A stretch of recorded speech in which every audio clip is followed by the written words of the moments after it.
seluruh materi tersebut dengan memberikan pertanyaan kepada anak-anak semua, apakah sudah mengerti atau masih belum.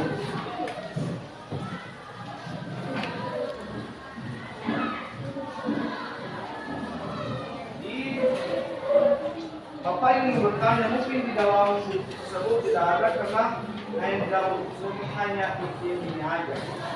Jadi yang menjadi pertanyaan Bapak di sini,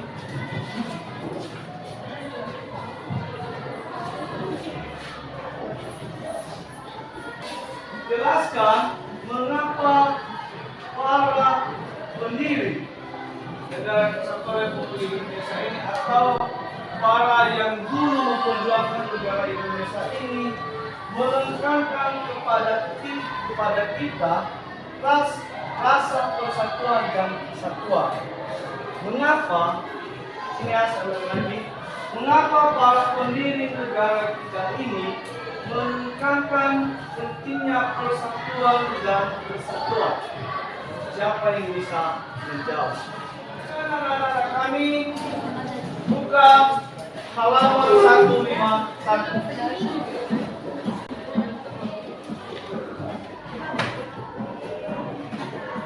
Peran daerah dalam kerangka negara kesatuan Republik Indonesia.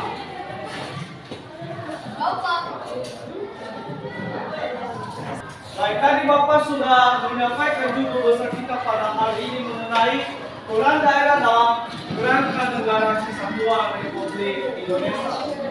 Sebelum kita masuk pada materi kita pada hari ini, Bapak akan menyampaikan apa tujuan pembelajaran kita pada hari ini, sehingga nanti dari tujuan pembelajaran kita pada hari ini bisa kita ambil suatu kesimpulan atau bisa kita ambil suatu apa materi kita bahas pada hari ini, akan kami bisa mengerti dan memahami dengan baik. Jadi yang menjadi tujuan pembelajaran kita pada hari ini menunjukkan keterampilan mengamati tentang karakteristik daerah tempat tinggal dalam kerangka negara kesatuan Republik Indonesia. Bagian 1 jangan dibuka halaman 151. Peran daerah dalam perjuangan kemerdekaan. Kemerdekaan bangsa Indonesia merupakan hasil perjuangan rakyat di seluruh wilayah. Seluruh rakyat berjuang bersama untuk merebut harkat bangsa yang diambil oleh penjajah. Jadi anak-anak kami semua, kemerdekaan bangsa Indonesia ini merupakan hasil dari perjuangan rakyat di seluruh wilayah Indonesia. Hasil dari perjuangan setiap masyarakat yang ada di setiap daerah yang ada di Indonesia ini, yang bertujuan agar Indonesia ini, agar seluruh masyarakat Indonesia ini bisa menikmati hidup yang bebas. Tidak ada lagi yang menjajah-jajah, tidak ada lagi yang mengatur bangsa Indonesia ini. Kemudian di sini, sebelum bangsa Indonesia dijajah, maka dikatakan di sini semenjak kedatangan bangsa Barat berawal dengan melakukan perdagangan di Indonesia. Jadi awal dari penjajahan Indonesia ini, bangsa Barat datang ke Indonesia dengan tujuan awal itu untuk melakukan perdagangan di Indonesia. Karena negara Indonesia ini kaya akan rempah-rempah. Semua di Indonesia ini, apa yang ada di Indonesia ini adalah tidak dimiliki oleh negara lain, sehingga negara lain memiliki tujuannya itu melakukan penjajahan. Kemudian dikatakan, namun dengan perubahan sikap bangsa Barat ini menguasai dan menjadi Indonesia, maka semenjak itu perjuangan bangsa Indonesia untuk mempertahankan hak tidak pernah berujung padam. Jadi setelah bangsa Indonesia sudah tahu bahwasanya tujuan sebenarnya bangsa Barat ini adalah untuk menjajah Indonesia, untuk mengambil semua hak-hak yang dimiliki oleh Indonesia. Salah satunya dari segi perdagangan, dengan mengambil semua kekayaan yang ada di Indonesia ini, dari rempah-rempah, apapun yang ada dalam Indonesia ini mereka ambil. Hak-hak juga kita yang biasanya kita yang mengelola semua apa yang sudah kita dapat, penghasilan kita. Tetapi karena dengan adanya penjajahan penjajahan ini, maka hak-hak kita tidak ada lagi, mereka semua yang mengatur. Artinya tidak ada lagi satupun yang bisa mengatur apa hak kita selain mereka. Kemudian di sini ada beberapa tujuan awal kedatangan bangsa Eropa. Tadi Bapak sudah tentang itu, saya akan menjelaskannya. Dikatakan tujuan awal kedatangan bangsa Eropa ke Indonesia adalah memperoleh rempah-rempah langsung dari sumbernya. Ternyata tujuan itu berkembang menjadi tujuan lain yang mengarah pada kolonialisme Indonesia. Tujuan lain itu adalah sebagai berikut. Tadi yang kita tahu dulu, tujuan awal bangsa Barat ini adalah hanya untuk melakukan perdagangan. Seperti yang dalam buku pakai kalian, hanya melakukan perdagangan.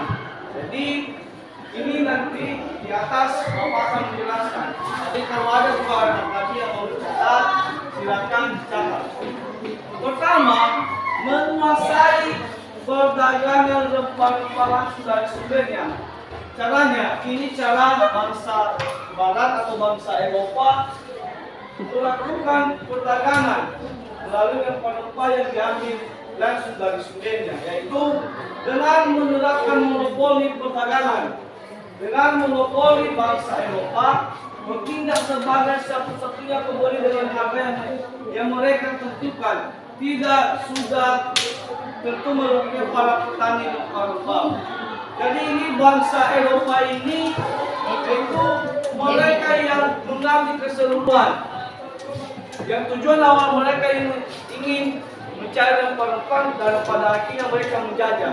Jadi tujuan awal mereka itu mereka memborong semua hasil dari kekayaan dari bangsa Indonesia. Akhirnya mencari rempah-rempah. Kemudian menguasai wilayah strategis baik untuk perdagangannya maupun basis militer. Dengan kekuatan armada dan strategi pecah belah, bangsa Eropa memaksa menguasa setempat untuk mendatangi potensi yang merusakkan penguasaan sesuatu wilayah strategis. Jadi setelah bangsa Eropa ini atau dari bangsa Barat ini mengambil semua rempah-rempah bangsa Indonesia, mereka mulai lagi mengincar daerah-daerah yang ada di Indonesia ini dengan memberikan perjanjian kepada bangsa Indonesia untuk ditandatangani sebagai bukti bahwasanya bangsa Eropa ingin mengambil daerah ini dengan adanya perjanjian antara pihak Indonesia dan pihak dari bangsa Eropa. Kemudian turut campur dalam urusan politik suatu wilayah secara semena-mena. Bangsa Eropa itu serta menentukan orang yang mereka anggap layak menjadi penguasa. Nah, tadi sudah saya jelaskan bahwasanya seluruh bangsa Indonesia ini merdeka. Semua sisi yang ada di Indonesia ini, semua hak-hak yang dimiliki Indonesia ini yang mengatur sepenuhnya itu bangsa Eropa. Mulai dari baju kita sebagai masyarakat ini memiliki, tetapi karena adanya penelitian maka semua itu tidak ada gunanya. Tidak ada lagi hak kita sebagai masyarakat Indonesia ini. Tidak ada lagi hak pemerintah di Indonesia ini setelah dijajah. Makanya dikatakan mereka semena-menanya memilih siapa yang layak menjadi penguasa di setiap daerah. Kemudian sedangkan penguasa yang menakar atas segera mungkin mereka sebutkan. Artinya di sini ketika penguasa itu tidak setuju dengan hasil dari kesepakatan dari bangsa kita ini, mereka mensikikannya dengan cara bisa saja dibunuh atau dihabiskan. Jadi itu waktu masa penyelam, tentang siswa di dalam kelas ini bisa menikmati proses pembelajaran dengan baik, tidak ada yang lagi yang mengatur-ngatur. Kemudian dikatakan di sini akhirnya muncullah perlawanan bermasa kedaerahan. Jadi pada saat itu setiap daerah melakukan perlawanan. Dikatakan di sini seperti beberapa peristiwa perlawanan yang dilakukan oleh para pejuang. Di antaranya perlawanan rakyat di daerah Sumatera Utara yang dipimpin Raja Sinopangap Raja, Raja Kilipiture, Suknyatin dan Umar. Jadi pada saat itu di beberapa daerah ini mereka melakukan perlawanan ini di daerah Aceh. Ada 3 para pemimpin yang gagas untuk melawan bangsa Eropa ini karena mereka sudah tidak tahan lagi dengan segala peraturan sistem pemerintahan yang diberikan oleh bangsa Eropa. Dikatakan selain di Pulau Sumatera, ada juga perlawanan yang dilakukan oleh rakyat di Pulau Jawa dengan tokoh-tokoh terkenal seperti Sultan Ageng Kayasa, Sultan Agung, dan Pangeran di Ponegoro. Di Pulau Kalimantan juga, pahlawan dipimpin oleh Pangeran Antasari. Sedangkan di Pulau Sulawesi ada perlawanan dari Sultan Hasanuddin. Dan di tempat timur Indonesia atau di daerah Papua, tempatnya dilakukan perlawanan mengikuti oleh Papua.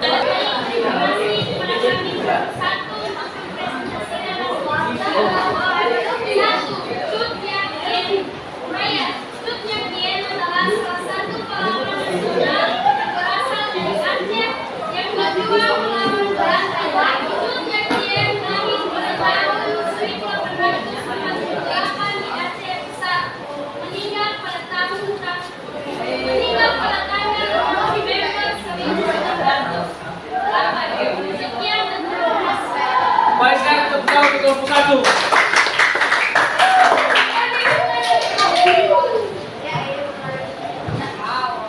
Baik, terima kasih untuk jawaban dari kelompok 1. Untuk kelompok selanjutnya silakan diserahkan di depan dan jawabannya. Itu silakan. Kelompok 1 diserahkan 2, 3 dan 4 silakan diserahkan ke Bapak. Bapak akan menguasai.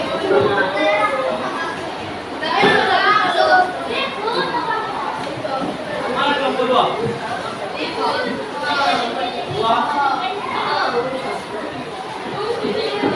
Yang bisa menyimpulkan materi kita pada hari ini silakan sebutkan namanya.